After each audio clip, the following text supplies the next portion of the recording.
From the City of Angels, you are listening to the James Salazar Media Podcast. On today's episode, Happy New Year. So let me strike the music and I'll meet you on the other side. Engage. Ask not what your country can do for you. Ask what you can do.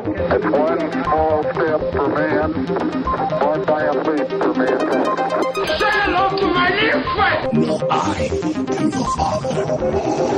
I'd like to take this chance to apologize to absolutely nobody. And welcome to the James Salazar Media Podcast. I am your host, James Salazar, aka the media, the new media, and the media speaks. What's up, motherfuckers? What's up, bitches? Happy New Year. Happy New Year. Woo! 2019.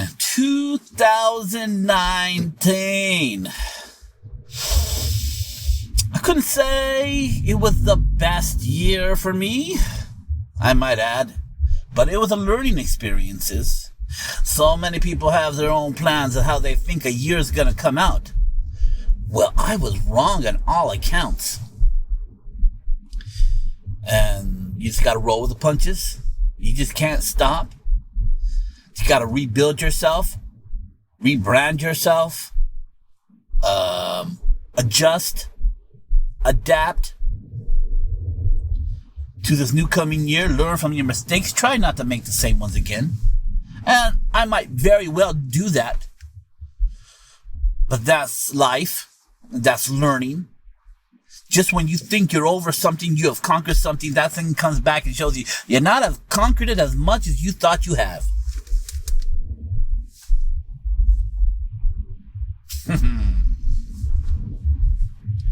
So I hope your New Year's Eve was awesome, safe, copacetic. I hope you're focused and ready to tackle this new year, that you're ready to make a big leap forward in your career, your life, whether it be your love life, your family life, your business, career, your hobbies, whatever it is. Have a more intense focus. You know, those things that have been holding you back, keeping you down, cramping you down. Whether it be people at work, relationships that you might have that don't produce the life that you intended for yourself. You gotta really give an account to where you're at. And, you know, you may like that finger, but it's dying and it's gonna corrode the whole hand. Sometimes you gotta chop off that finger that's full of gangrene. Even though you've been with that pinky finger for such a long time, you love that pinky finger. It's a good nose picker. But if it's gangrene, even the pinky finger can cause death if you don't lop it off. And you might be working in a job, you might be working in you might have some friends that are high maintenance that, you know, they don't add to your life. You might be in a relationship that might be the same. And you're afraid to make that jump, that risk, or you're afraid to make that move and cut certain people out of your life, or you're afraid to discipline on the thing that you don't want to discipline yourself.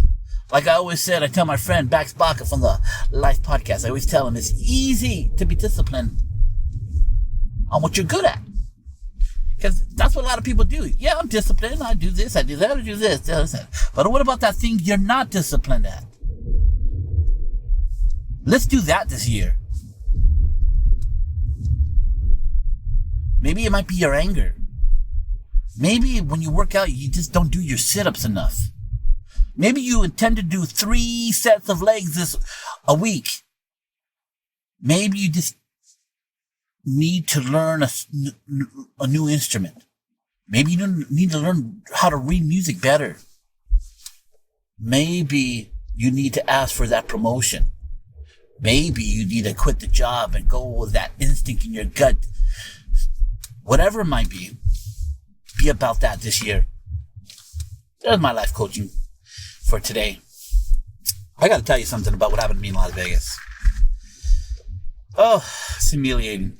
Humiliating? Am I saying that wrong? Humiliating. I think it's right. It doesn't sound right to me right now. Let me get a drink of my beverage right now.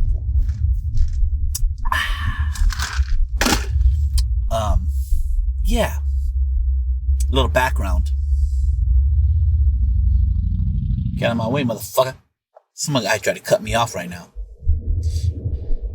I don't mind motorcycles. I don't mind motorcycles.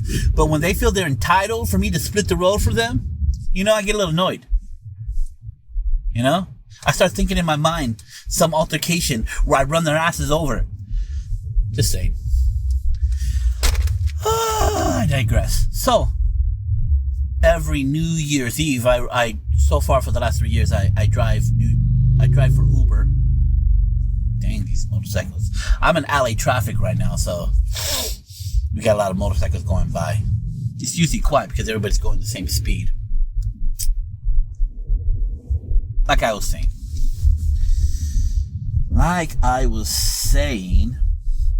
I drive for Uber New Year's Eve. Me and my family, we head to Las Vegas New Year's Day. I drive till like 6 o'clock in the morning, get like 3 hours of sleep, jump in the car. My wife takes me to Vegas. And it's pretty cool. It's pretty packed when you get there on the first, but like half the people leave on the second. And you're able to get on all the games. There's a lot of promotions for the second. A lot of good deals on food. A lot of good deals on stuff you can get. Just stuff, comp stuff. They're really handing them out. Because half the people left and they need to make some money. They gotta make the feria. Sorry if that hurt your ears. So my wife's family ends up going with us this time. We end up on the second going down Las Vegas Blvd. Just to walk around, just be around the strip. It's so lively, so colorful. And, you see all the grand casinos. And I'm like in front of Caesar's Palace, right? And I'm waiting to cross an intersection. I cross over. And I see this group of people gathering on the other intersection. Right? And I look. My daughter's looking too. She seems like she likes crowds. She's always interested. She's very curious to her own detriment. And I see it as a ball game. 3-ball game. I mean, 1 ball game. You 3 cups. You try to pick what ball's under it. And I was like, oh, cool. I've really never seen one of these live. I always see them in movies or in New York City, forget about it. So I'm looking. I'm like, oh, that's cool. That's cool. And I'm seeing there's 2 of them. But I'm on the one nearest to the signal. I'm watching. And I'm looking at his hands and see if I get it. And everyone, I'm getting every pick. And at the same time, people are betting and winning, and people are betting and losing. And I'm like, and I'm thinking to myself, every time some guy loses, I'm like, dude, it was right there. Getting a little superiority, feeling good about myself. And this one guy loses, and then he wins his money back. Well, I was like, oh, he got his money back. He was right the second time. So I'm getting confident that this thing's feeling legit. Right? Don't believe your eyes. First lesson. All right? So, and he's paying people off. Here, he's taking people's money there, and this looks that if you have the eye, you can win. Now, my friends, I find out later that this was a lie. That I told myself, that they intended for me to believe.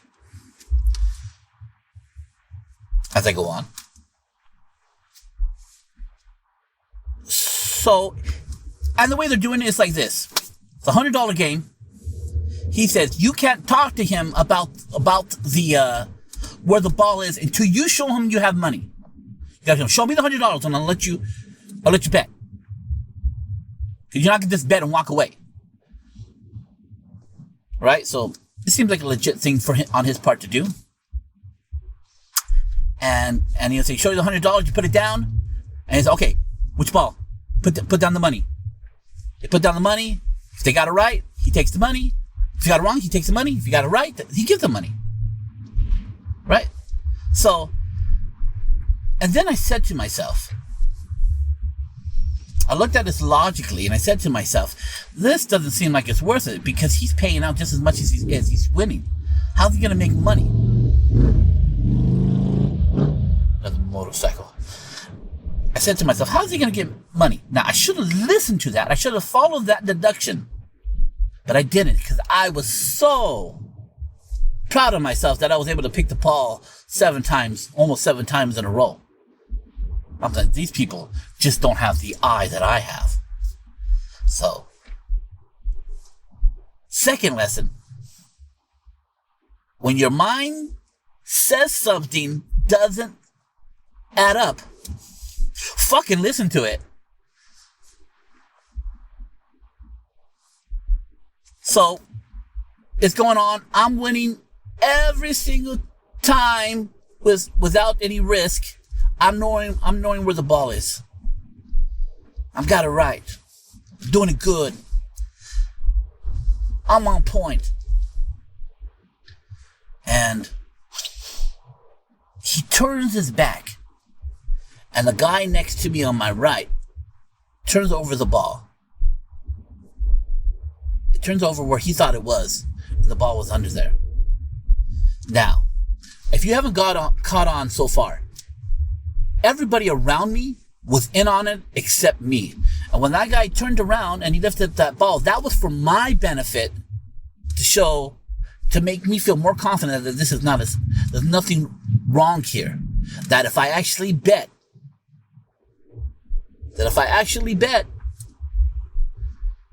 is a legitimate chance I would win. So I'm seeing people win and I'm seeing people lose. And every time the people lose, they pick the wrong. But I've always picked one right. So he goes, he points to me. He said, do you want to bet? Do you want to bet? Do you think you know where it is? Think you know where it is? And he says, you don't have to put no money down. You think you know where it is? And I go, he says, you don't have to put the money down. Because nobody was betting. He says, did anybody else bet? Anybody else bet? He says, no. And he says, do you know what it is? To lure me in? And I said, yeah, he's probably luring me in by giving me a free chance. I said, no. He said, I'll let you pick for free. I picked free, I was right. He says, okay, you could have won. And everybody and all the people around go, oh! And I'm like, oh my God, I blew an opportunity. But after the fact, all this is obvious. But when I was in it, I could not see it. Could not see it. So the next one happens. I think I know where it is. He says, you want to bet? Show me the money. He says, show me the $100. I said, I think I got it. I showed him the $100. He says, which one is it? I said, it's that one. Put the money down. Boom. Put the money down. I'm wrong. I am in shock. I am in shock. I think I made the mistake. I could have made the mistake. I could have been right. But he wasn't going to let me win. Because this is not legit. This is a scam. So I'm in shock thinking I chose poorly. I definitely chose poorly by playing this game. But I thought I chose poorly because I didn't watch good enough. But that was a wrong deduction. And then he says, well, you got another chance. You got another chance. I'm going to give you a bonus round. A round where I can win my money back. He does the bomb, he does it, and I feel I got it. I'm sure. I'm looking really hard. He goes, it's a bonus round. It's a bonus round. He puts $200 like next to my face. It's $200. You bet that $100, you're leaving with $300 in your hand. And my motivation at that moment was just to get my money back and leave it. Like I said, because I was in it, I could not see it. All this is obvious after the fact. All this is obvious after the fact.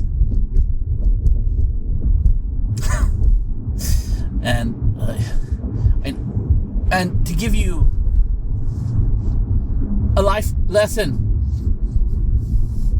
there are things that you are in right now in your life. You can't see that they're wrong because you're in it. Everybody can see it outside of you, but you can't see it because you're in it. You can't see the forest from the trees.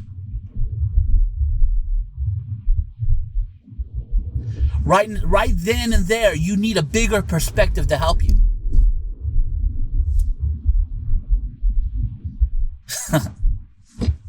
So he's putting $300, and I'm sure I got it. I'm sure I got it. Put up the other $100. Now this is where I'm more upset. I've betted $100 on a spin or on a hand of a blackjack. I've done that before. No problem. But it was getting me for that other $100 that hurts my heart. That I still didn't see it. I still didn't see it. So I put it down. Boom. Picks up the thing, wrong, takes my money. I did it in immediate about face, showed him my back, then walked right out. Just out of humiliation. And I walked over to my family, and they were sitting on the side. And at that, my wife came up at the last moment. She saw me lost the $200. Right? She said, "Did you bet?" I go, "Yes." "How much did you lose?" I lost $200. She goes, "What?" And I was like, I told her, "Leave me alone." No one's going to feel bad about it more than me. And his sister walks up and says, "James, you bet?" She says, "Don't you know that everybody around you were in on it?" I was like, "What?" They're all in it. Everybody betting, everybody winning, everybody losing, everybody encouraging you to stay that you got it. And then you bet. We're all in on it. Then I felt really stupid. She said, I saw this on Telemundo. That beware of this. I was like, "Oh, fucking thanks." After the fact. Good timing. So I got taken for $200 on Las Vegas Blvd. I am super impressed with these people. They had it down to the silence. They have the psychological cues that I fell for. Hook, line, and sinker. Sinker? I don't know. Sinker. Hook, line, and sinker. Yes, it's a fishing term. Though I was humiliated, I was super impressed because I think I'm an intelligent guy. So I was super impressed by them. Of course, if I was privileged to the Telemundo investigative report, I probably would have avoided it. Or whatever people watched. But, you know. Well, you live and learn. Right? Number 1. Never bet on a street game. Number 2. If something seems off, follow that deduction and where it might lead. Follow that thought. Because I'm intelligent enough if I said, why? Why is this? Why is this happening? And the obvious, if it's too good to be true, it's probably not true. And thirdly, sometimes you need help because you can't see it when you're in it. And you need someone objective who has your best interest at heart to help you see the forest from the trees. So it was not too expensive. And here's a part that I wonder. I don't know if I only had $200 in my pocket because I didn't want to spend more money on the strip. I said, I'm going to spend no more than $200 on the strip. You know, $100 for food, $100 to buy stuff. I'm not sure. I hope, but I can't be 100% positive. If I had more money, I would have lost it. And that worries me. About myself. So I hope you learned something from this. You know, man, her family was talking shit. They were saying in Spanish, you better hold your daughter's hand because he's gonna lose her in a bet. I mean, they didn't let me go, and rightfully so. Called up Baxbaca, told him about 2 hours later when I felt I needed someone. Not to make me feel good, I just had to tell someone, other than those group of people I was with, her family. So, my friends, I hope you enjoyed that little story. I hope you get something from it. Hope if it gets you a laugh, if you like the story, all good. If you can learn from it, for sure, I'm happy. And Happy New Year. Happy New Year. The next podcast, we're going to do some reviews on some of the TV shows that I was watching that ended, and a couple movies. And we'll head into some headlines to the world of futurism. We're going to go over my predictions, what I got right, what I got wrong, and make some new predictions. And read some headlines. That will be the second one after the first one, after the next one. So stay tuned. So until then, my friends, if the storms of life come against you and you find yourself on your knees, stand tall. Look that storm in the face and say what my sensei Jack Burton always says. Give me your best shot. Strike the music.